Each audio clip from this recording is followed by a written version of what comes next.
Frères et sœurs, bonjour. J'aurais pu vous parler aujourd'hui de Saint Antoine que nous fêtons. J'aurais pu vous parler aussi de Saint Barnabé que nous avons fêté jeudi, qui a été le premier compagnon de Paul dans ses voyages apostoliques. Mais non, je vais vous parler, comme j'aime bien le faire, d'un saint moins connu, Saint Éphrem. Et avant de vous parler de Saint Éphrem, pour resituer les choses, il faut bien comprendre qu'on croit souvent que la religion chrétienne est une religion européenne qui s'est transmise après au reste du monde. Eh bien pas du tout. Notre foi chrétienne s'enracine dans le Nouveau Testament qui est né à Jérusalem et dans le monde sémite et qui s'est propagé d'une part vers l'Occident, dans le monde gréco-latin, mais aussi dans l'Orient jusqu'en Perse et même en Inde. Alors Saint Éphrem, première chose à dire de lui, c'est que d'abord, il est resté diacre toute sa vie, et vous imaginez que cela me touche personnellement. Et puis, Saint Éphrem a été un grand prédicateur, nous laissant une œuvre considérable que l'on peut classer en 4 catégories.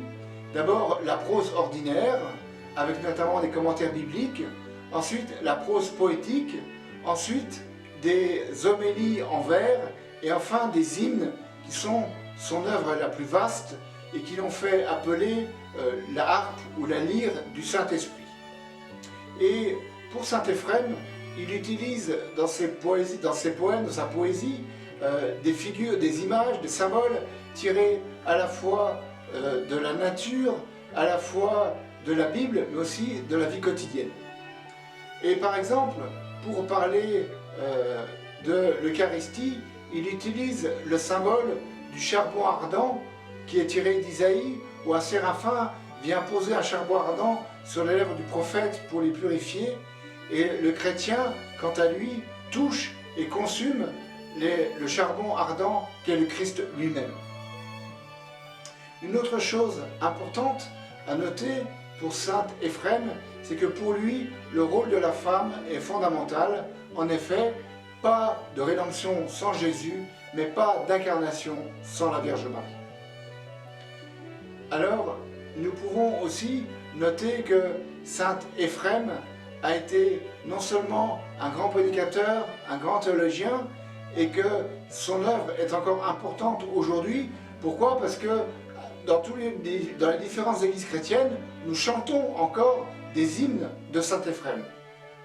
Et puis, la dernière chose peut-être à dire sur Saint Éphrem, c'est la manière dont il est mort. Il est mort en soignant des pestiférés et nous montrant ainsi qu'un grand théologien peut aussi être un être charitable et peut aussi s'occuper des plus pauvres. Il est mort, j'allais le dire, à Édesse. Voilà un peu la vie de Saint Éphrem qui nous montre qu'un théologien peut avoir une œuvre qui est incarnée dans notre vie. Amen.